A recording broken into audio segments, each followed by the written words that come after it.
This week in Vacation Bible School, the curriculum is set up, every day we have a different Bible buddy, we have a different Bible story, and we have a scripture that supports that Bible story.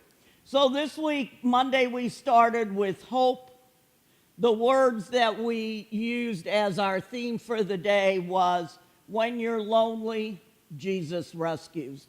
Theme all week was Jesus rescues. And the stories were the parables of lost things. The scripture came from Psalm 27, verse 10. The Lord will hold me close. And on day 2, we had our Bible buddy was Beacon the toucan. And the phrase that we used is, when you worry, Jesus rescues. And it was the story of Martha and Mary, if you're familiar with that, the two sisters who, Jesus is coming to dinner, Martha's doing all the work, Mary's sitting at the feet of Jesus listening, and Martha's not real happy because she's doing all the work and Mary's doing nothing, as sisters and brothers can do sometimes, right, guys? Yeah. And the Bible verse is, the Lord comes to the rescue each time, from Psalm 34, verse 19. And on Wednesday, the manta ray was our Bible buddy. The phrase was, when you struggle, Jesus rescues. And it was the familiar story of Jesus being arrested in the Garden of Gethsemane. The Bible verse being, be still and know that I am God. On Thursday, Guac, the iguana, was our buddy. And the Bible point was, when you do wrong, Jesus rescues. And the story was Jesus being crucified and the criminal asking for forgiveness from the cross. And the verse is, here on earth you will have many trials and sorrows, but take heart, because I have overcome the world. And then we got to Friday, and our Bible buddy was Mo the sloth. And excuse me, Mo, we called Slow Mo because he told us that he had started out to be the Bible buddy on Monday, but it took him that long to get there, so he had to be the Bible buddy on Friday. Excuse me. And the phrase is, when you're powerless, Jesus rescues. And it was the story of John, who healed a lame man in Jesus' name. The verse being, this is the same mighty power that raised Christ from the dead. So as I thought about what I would like to share with people this morning, I usually begin by thanking people that volunteered. As I said, we had 150 children and 100 volunteers. And Vacation Bible School just doesn't happen. There's a lot of people who do a lot of work, and it's not me. I get up here and talk, but the work comes from the volunteers. And so we had 2 great directors. They were sisters, Jennifer Peroni and Julie Backer. Decorations, we have probably the best decorations of most VBSs. And it's Heather Sachs. Her son Doug, who's going into 8th grade, has been here every day since school was out working. And Becky Archibald. And what's nice is we're going to share these with another church.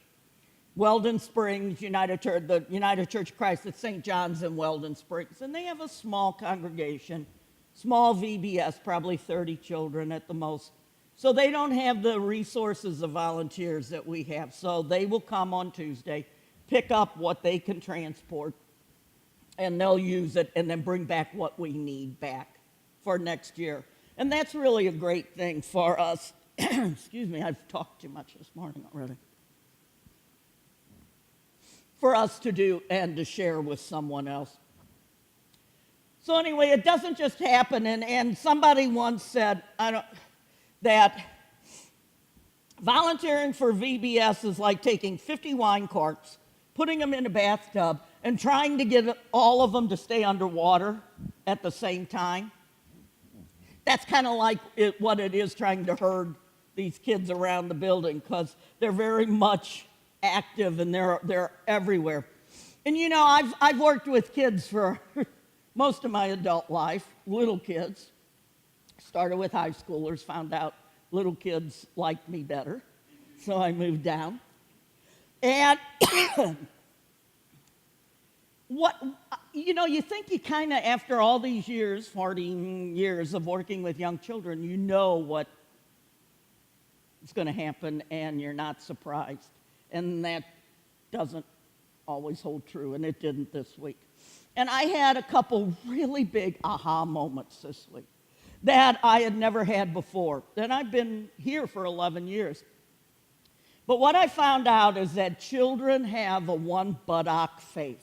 They sit like this, and then they roll over and they sit like this, and then they wait a minute and they roll back this way. And we always say they're antsy. Fact is, they know exactly what's happening. They're ready to go. And they're sitting that way because they're sitting on the ready. They're sitting on the ready to get up and implement their faith. And they're not bored, and they are paying attention. And, before I just never quite got that in my head. But kids' minds are totally uncensored. My mother says, the very old and the very young, you hear the truth. Sometimes because they have no filters.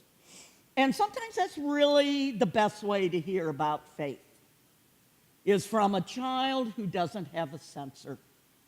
Because they approach faith in a very natural way. They approach faith with an openness that as adults we lose sometimes. They approach faith with comments and questions that are pure and honest, not worrying if it's the right answer or the wrong answer. They just say it. And I wonder what happens to us as we grow older, that we lose that naturalness about our faith. Ann Schreier, those of you that were here some years back when Hale was our interim minister, Ann Schreier is a very well-known in the older early childhood communities in St. Louis. And she said one time, you really shouldn't laugh at what children say in church, because what they're saying is honest. If they're not saying it to be funny, they're saying it because that's what they believe. And so certainly you can chuckle, but you have to remember that these things that they say are quite insightful. So this week we had the story, as I told you, of Mary and Martha. And when they finished acting it out, the leader said, "So what would you do if Jesus was going to come to your house?" And one little boy raised his hand. He said, "I'd fix pasta." Now, to us, that's really cute, right? But that's that child's favorite meal. It's the thing he likes the best. Jesus is coming. Why wouldn't you fix what's the best for Jesus? We think it's funny. And that child was being totally honest about his faith. Another time when we were talking about the story of Jesus going into the garden, the leader of the preschool said, so Jesus went into the garden with his friends and said, does anybody know what his friends are called? One little girl, elves. Now again, think about that. Think about that. That little girl knows that the biggest person she knows during the year is who? Santa Claus. And Santa Claus's helpers are elves. If Santa Claus has elves, surely Jesus has elves too. It makes total sense. And one day I was sitting at the snack table with the kids, and I said, why do you like to come to Vacation Bible School? It was older kids. They've been here every year since they were tiny. And I got the typical answers. It's fun. My mom makes me. We needed a babysitter for the week, whatever. And one child said, because there's not a lot of don'ts here. And I looked at him and I said, you mean like don't run? He said, no. He said, there's not a lot of don'ts about church. And I thought, He said, at my church we have a lot of don'ts.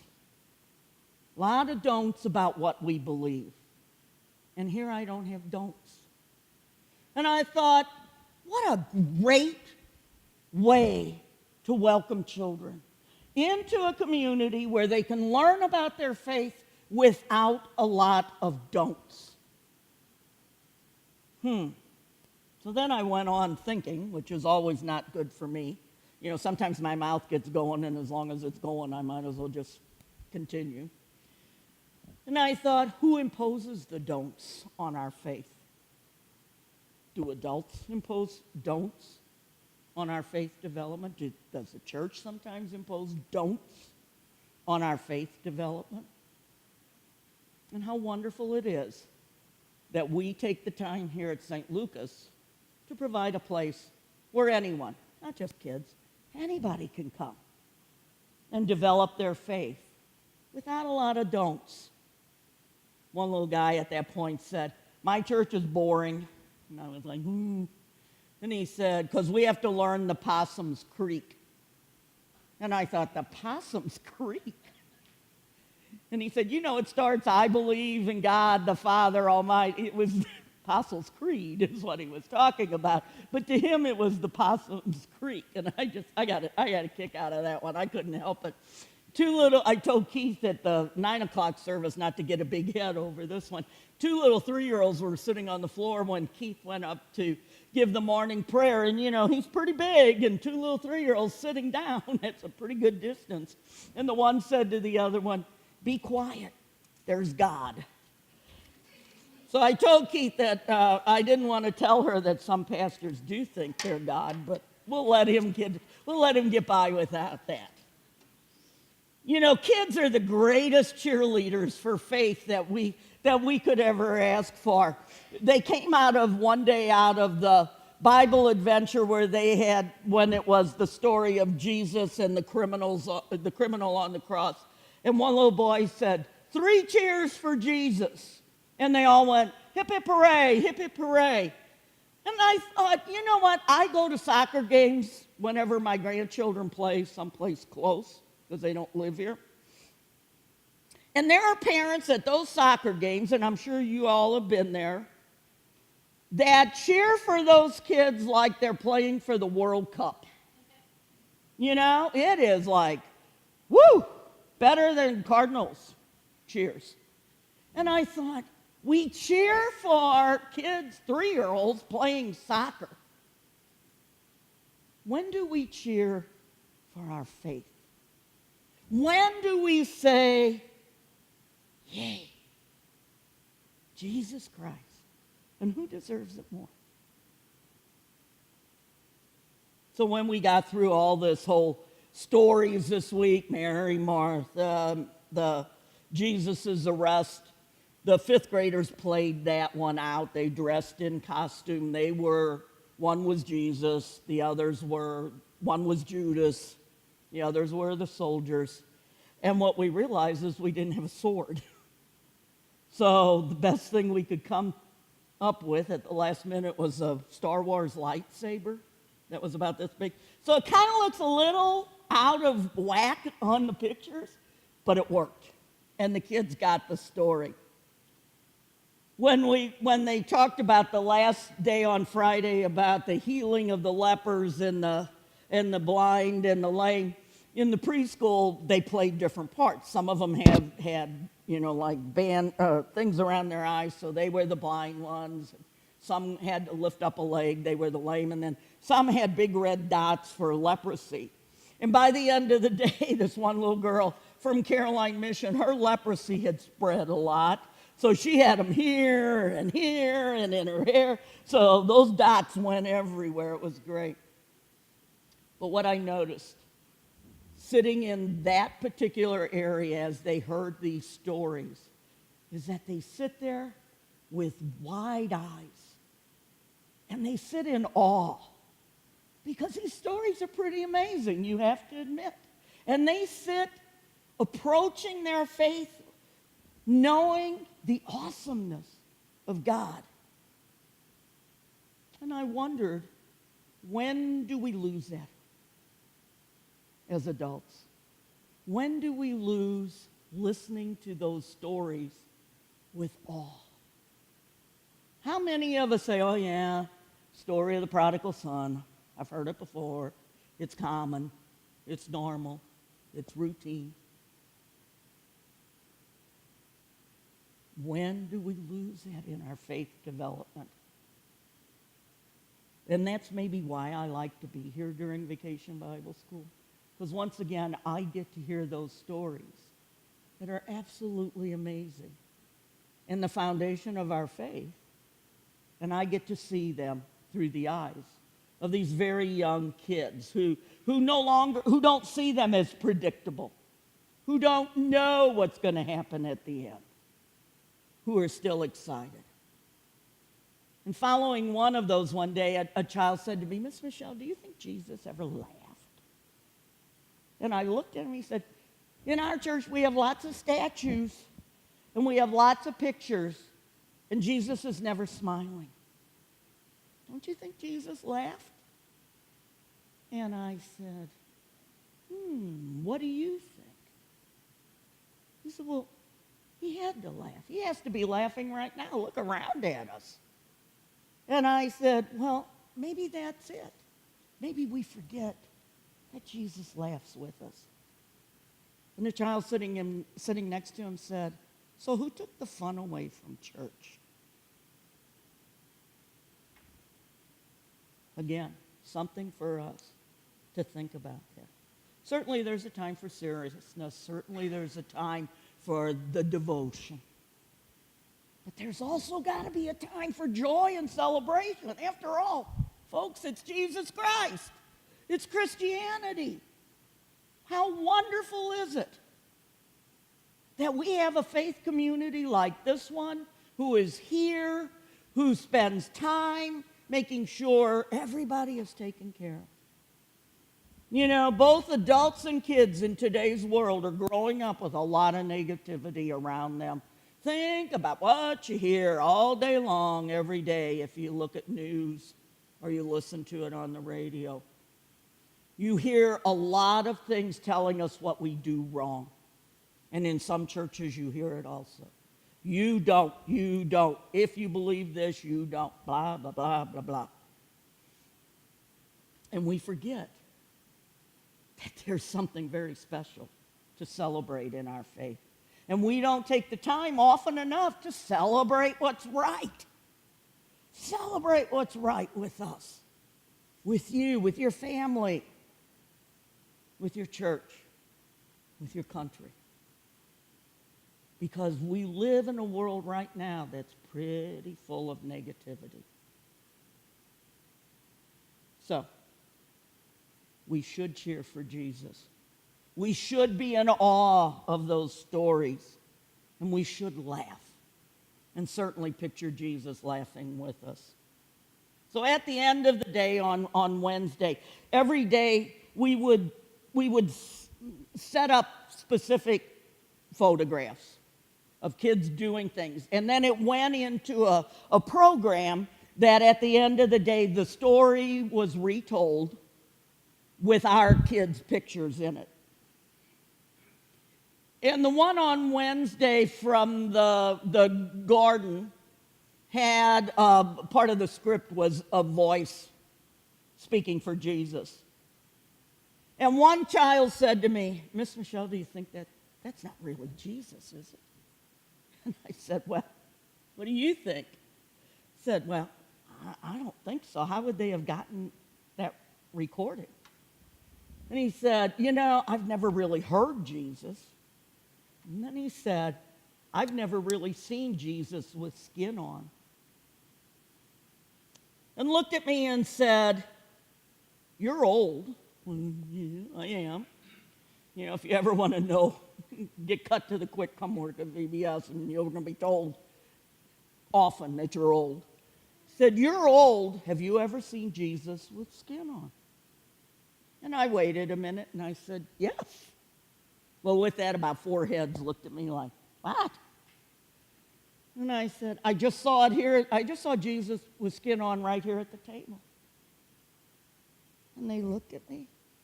And I said, "You moved over and shared your chair and made room for a friend who you don't even know. You were Jesus with skin on." I said, "I saw a 3-year-old fall and get hurt and another 3-year-old help him. That other 3-year-old was Jesus with skin on. You danced all the time, singing and dancing and playing with friends. You were Jesus with skin on." Anytime you look at someone and you look in their face and they look back at you with love and kindness, you're looking at Jesus with skin on. And anytime you do something for someone with love and kindness, you're being Jesus with skin on for them. Child waited a minute and said, "I think I get it." He said, "So sometimes God is so busy that he doesn't have time for everything, so we have to be Jesus with skin on." And I said, "That's right." And I said, and all week long, I saw Jesus with brown skin and white skin, with old skin and with young skin, with boy skin, with girl skin. No, it's not red fish, blue fish, but kind of sounds like that. And I saw Jesus here every single day. And with that, the final child said, "You know what? I don't go to church. I'm just here because my friend's here." And I said, "Well, it's fine. We're glad you're here." He said, "So I thought all that Jesus stuff was just for church. But I guess it isn't, is it?" And I said, "No, it's not." And so I realized how deeply kids think about their faith. So I ask you, do 3 things. First, find the joy in your faith. Laugh, enjoy it, celebrate the fact that you have a faith that welcomes people, that is, you are saved by Jesus Christ. Celebrate that. And laugh and picture Jesus laughing with you. Second, watch for the people in your life who are Jesus with skin on, because we all have them. And make sure you too are Jesus with skin on for others. And third, get out the Bible, which is probably gathering dust on many of our shelves. You know, we all have them. And I once had a minister say to me, you should never have to dust your Bible. And I was like, Get that Bible out and take some time and reread those gospel stories in Matthew, Mark, Luke, and John. And read them this time with fresh eyes, realizing the awe and the awesomeness of our God. And I guarantee you, if you do those 3 things, you're going to be one of those people with a faith just like the kids, sitting here and sitting here. Because you're going to be antsy, and you're going to be ready to go and be the hands and the feet and the heart of Jesus Christ. Amen.